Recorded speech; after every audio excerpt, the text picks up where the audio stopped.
Assalamualaikum warahmatullahi wabarakatuh. Apa kabar sobat sobter semuanya? Semoga kita semua dalam keadaan sehat jasmani dan rohani, tidak kurangan satu apapun. Oke, sebelum dimulai ceritanya seperti biasa, bantu dulu tekan tombol like dan berkomentar juga ya Tuan dan Anak. Oke, kita lanjutkan saja ceritanya. Minggu, tanggal 17 November tahun 2024. Bab 3312. Keras kepala. Bab 8871 sampai dengan bab 8875. Melihat tawana yang jelas-jelas marah, Trevor beberapa saat tidak tahu harus berbuat apa. Dia berpikir untuk memberitahu tawana sesuatu yang ingin didengar pihak lain, yang juga akan meredakan ketegangan di antara keduanya. Namun, entah kenapa, perkataan Ye Chen barusan selalu membuatnya teringat kembali pada masa kecil dan remajanya. Ia teringat masa kecil dan remajanya. Masyarakat Amerika dipenuhi dengan segala macam godaan busuk. Tato dan merokok hanyalah permainan anak-anak. Banyak temannya yang bergabung dengan geng di usia muda karena mengikuti tren secara membabi buta dan terlihat keren mereka bergabung dengan geng di usia muda. Ada yang menjadi pecandu narkoba di usia muda. Bahkan ada yang merampok dan berkelahi dengan geng jalanan di bawah todongan senjata sebelum mencapai usia dewasa, dan berakhir di penjara atau bahkan meninggal di jalanan. Dan alasan kenapa dia mampu mengatasi segala rintangan di bidang baseball, mengandalkan baseball untuk mendapatkan beasiswa penuh ke universitas bergengsi, dan bahkan bergabung dengan liga profesional dan mencapai puncak dalam hidupnya, lebih dari separuhnya. Penghargaan tersebut diberikan kepada orang tuanya yang selalu mengoreksi arahnya di masa remajanya. Setiap kali ia mulai menyimpang dari jalur normal kehidupannya, orang tuanya akan selalu menariknya kembali ke jalan yang benar pada saat yang paling kritis. Oleh karena itu, ketika dia memikirkan hal ini dan melihat hal-hal yang selalu didukung oleh pacarnya, dia selalu merasa ada yang tidak beres. Paling tidak, orang tua anak di bawah umur tidak boleh dicabut hak asuhnya karena gangguan kognitifnya, apalagi mengambil keputusan yang tidak bertanggung jawab terhadap anak di bawah umur. Terlebih lagi, upaya keras untuk mempromosikan hal-hal tersebut memang akan membuat sebagian anak di bawah umur yang kurang informasi menganggap hal-hal semacam ini keren dan trendy, yang kemudian akan mempengaruhi penilaian mereka. Dengan pemikiran ini, dia tidak bisa mengatakan apapun untuk mendukungnya. Maka dengan sabar ia berkata kepada tawana, "Sayang, sebenarnya kita memandang masalah ini dengan tenang. Apa yang dikatakan Pak Ye memang sangat masuk akal. Saat saya SMP, banyak teman sekelas yang mulai menghisap ganja. Alasan banyak orang yang menghisapnya adalah pasalnya, lingkungan sosial saat itu memberikan perasaan kepada setiap orang bahwa merokok adalah hal yang paling keren pada saat itu, jauh lebih keren daripada memiliki mobil pickup. Selama laki-laki merokok, dia akan menjadi yang paling tampan di depan perempuan yang itu. Kalau laki-laki berbau ganja, gadis-gadis di sekitarnya akan memandang rendah dirinya. Kenapa? Karena lingkungan sosial saat itu seperti itu, semua orang akan menganggap hal-hal buruk sebagai hal yang baik dan mengejarnya dengan sengaja. Tampaknya semakin banyak kebiasaan buruk yang Anda miliki, Anda akan semakin dipandang rendah. Jika bukan karena ibuku yang terus-menerus mengoreksiku, aku tidak akan duduk di sini sebagai pacarmu. Mungkin aku sudah mati. Mungkin aku sedang menjalani hukuman di penjara negara bagian Ohio. Jadi, ada beberapa hal, kita jangan terlalu ekstrim dalam mendukung dan mempromosikannya, karena pasti akan membuahkan hasil buruk yang tidak terduga. Tawana berkata dengan dingin, Trevor, yang saya inginkan adalah pembela setia saya, bukan pengkhotbah yang membantah saya dan memberitahu saya apa yang harus dilakukan dengan benar. Saya tidak ingin berbicara dengan Anda sekarang. Sebaiknya Anda mengedit videonya sebagai aku bertanya secepatnya. Jika tidak bisa, sebaiknya kita pertimbangkan kembali hubungan kita. Melihat sikap keras kepala Tawana, Trevor pun terjebak dalam dilema. Suasana keduanya pun menemui jalan buntu karena Tawana menjadi marah. Pada saat yang sama, iring-iringan mobil Fei Kexin juga telah tiba di dalam Tokyo Dome. Sebelum mobil berhenti, dia melihat Ye Chen dan Xiao Churan berdiri di depan pintu, yang membuatnya merasa sedikit tersanjung. Dia tidak pernah menyangka akan datang mengunjungi Ye Chen, tetapi Ye Chen akan menunggunya di pintu.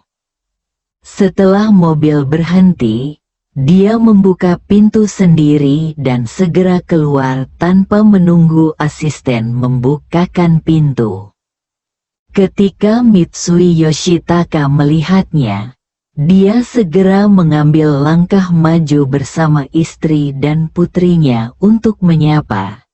Tetapi Fei Kexin tidak melihatnya sama sekali, tetapi langsung mendatangi Ye Chen dengan hormat dan sedikit malu berkata, "Tuan, ya, tapi Xin datang menemuimu. Bagaimana aku bisa memikul tanggung jawab karena kamu secara pribadi keluar untuk menyambut?" Begitu kata-kata ini keluar, semua orang di sekitarnya tercengang. Fei Kexin bukanlah putri dari keluarga Fei, dia adalah kepala keluarga Fei. Dan dia adalah sosok nomor satu yang memiliki kendali tak tertandingi terhadap keluarga. Mengapa Anda begitu menghormati pemuda tak dikenal? Belum lagi kakeknya mendukungnya 100%. Bahkan paman dan sepupunya pun patuh pada perintahnya. Dia tidak memiliki musuh potensial di keluarga Fei.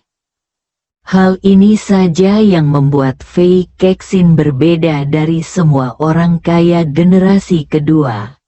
Bahkan Howard dari keluarga Rothschild memiliki kendali yang jauh lebih kecil terhadap keluarga dibandingkan Fei Kexin. Di mata dunia luar, begitu skandal besar yang melibatkan Fei Haoyang dan sekelompok pesolek yang melakukan segala jenis kejahatan di pulau pribadi yang dibangun oleh Qiao Yunfei terungkap. Reputasi keluarga Fei anjlok, dan mereka hampir menjadi jalanan tikus. Semua orang ingin menghajar mereka. Pada saat kritis, Fei Kexin melangkah maju untuk membalikkan keadaan. Tanpa mengelak dari tanggung jawab apapun, dia langsung membayar kompensasi dalam jumlah besar, meminta maaf secara terbuka, dan mengambil semua tanggung jawab seperti ini, percaya bahwa Fei Kexin lah yang operasi sempurna membuat seluruh keluarga Fei yakin dan mendengarkan perintahnya dengan sepenuh hati. Namun nyatanya, hanya keluarga Fei yang tahu kenapa Fei Kexin, seorang gadis muda, bisa menduduki jabatan tinggi. Jika bukan karena dukungan Ye Chen, keluarga Fei akan terus memburu Fei Kexin dan kakeknya Fei Jianzong meskipun mereka terlibat skandal. Jika bukan karena dukungan Ye Chen, bahkan jika dia membantu gedung keluarga Fei runtuh pada saat kritis, keluarga Fei akan melemparkannya ke istana yang dingin atau bahkan mengusirnya setelahnya. Setelah keluarga Fei mengatasi krisis, alasan mengapa mereka masih tidak berani memberontak melawan Fei Kexin adalah karena keberadaan Ye Chen. Selama Ye Chen masih di sini, selama Ye Chen belum putus dengan Fei Kexin, maka dia akan menjadi jangkar Fei Kexin. Dari atas ke bawah, tidak ada seorang pun di keluarga Fei yang berani untuk tidak patuh. Bagaimana dengan Fei Sanhai, pewaris keluarga Fei, dan putra sulungnya Fei Suebin? Dua orang yang memegang kekuasaan sebenarnya di keluarga Fei. Ketika Ye Chen menodongkan pistol ke dahi Fei Haoyang di depan mereka dan bertanya apakah mereka setuju untuk membunuh Fei Haoyang hari ini, ayah dan anak itu dikalahkan sepenuhnya oleh Ye Chen. Sejak peluru menembus kepala Fei Haoyang, Ye Chen menjadi mimpi buruk yang tak terhindarkan bagi Fei Sanhai dan Fei Suebin.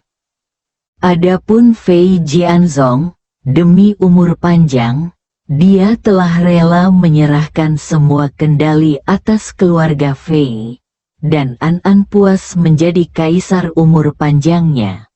Bukan saja dia tidak puas dengan Fei Kexin sama sekali, tapi dia juga menganggapnya dia sebagai penyelamat terbesarnya.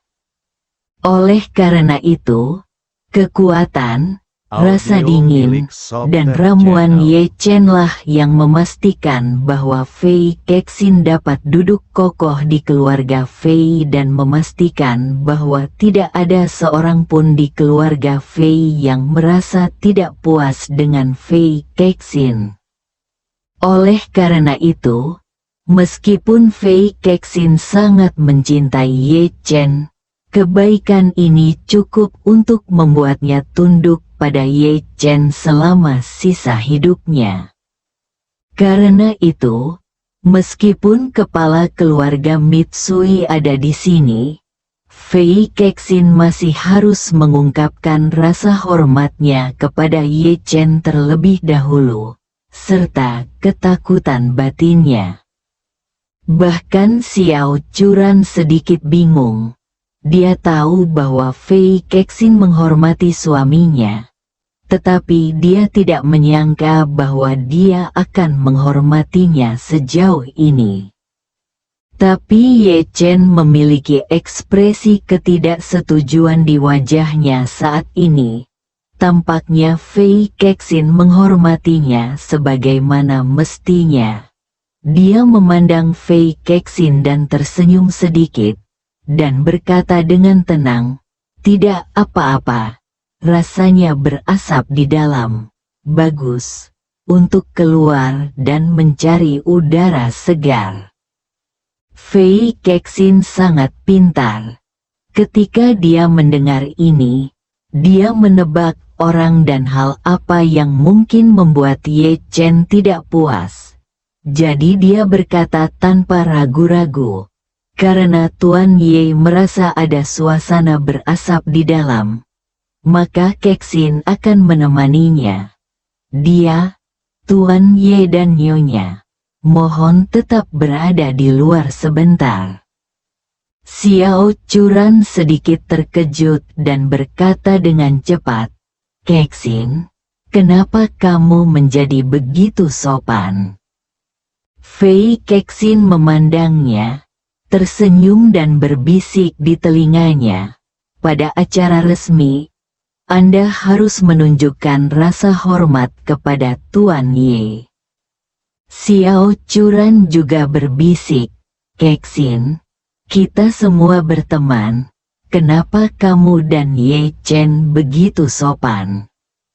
Fei Kexin berbisik, "Churan, meskipun kita semua berteman, berkat Guru Ye dia membantuku memecahkan situasi Feng Shui. Jadi aku bisa duduk di posisi kepala keluarga Fei.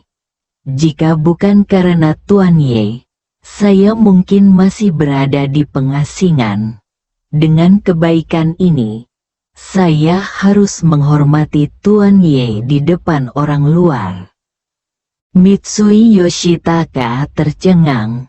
Dia awalnya menyapa Fei Kexin dengan penuh semangat, tapi dia tidak menyangka bahwa Fei Kexin bahkan tidak repot-repot masuk. Karena kata-kata santai Ye Chen, Fei Kexin lebih suka berdiri di depan pintu daripada masuk.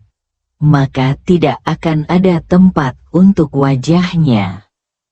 Meski hari itu sangat dingin, Mitsui Yoshitaka masih berkeringat karena cemas. Dia ragu-ragu sejenak, lalu buru-buru melangkah ke depan dan berkata dengan penuh perhatian, "Nona Fei, Tuan Ye, di luar cukup dingin. Tidak disarankan untuk tinggal lama. Ayo masuk dan bicara. Jika Tuan Ye tidak melakukannya ingin memperhatikan suite, dia tidak akan menyapanya sama sekali. Itu dia." Keringat, Fei Kexin bertanya dengan rasa ingin tahu. Apakah itu tawana suite? Tuan Ye punya konflik dengannya? Tidak. Ye Chen tersenyum tipis dan berkata, "Saya menonton pertandingan kemarin. Seorang pria mengklaim bahwa dia memiliki batasan gender dan berpartisipasi dalam kompetisi pertarungan wanita. Selama kompetisi, dia tertinggal dan mencoba menyerang dadanya. Untuk berbalik situasi di sekitar, itu benar-benar membuat saya merasa sedikit jijik. Hari ini saya terus mendengar penyanyi wanita berusaha keras untuk mempromosikan ini, dan saya pribadi tidak setuju dengan itu. Jadi saya bertengkar dengannya. Tapi di sana tidak ada konflik." Setelah mengatakan itu, Ye Chen berkata lagi, "Tuan Mitsui adalah tuan rumahnya. Karena Anda di sini, tidak ada alasan untuk tetap berada di luar pintu dan tidak masuk. Ayo masuk bersama." Begitu Mitsui Yoshitaka mendengar ini, dia menghela nafas lega. Pada saat yang sama, dia tidak bisa menahan diri untuk tidak melihat ke arah Ye Chen dengan rasa terima kasih. Jika Fei Kexin benar-benar tidak masuk, tidak akan ada apa-apa yang dia bisa lakukan. Ye Chen benar-benar membantu dirinya sendiri untuk menghilangkan rasa sakitnya. Setelah mendengar perkataan Ye Chen, Fei Kexin langsung berkata dengan riang, "Karena Tuan Ye mengatakannya, ayo masuk bersama." Bersambung.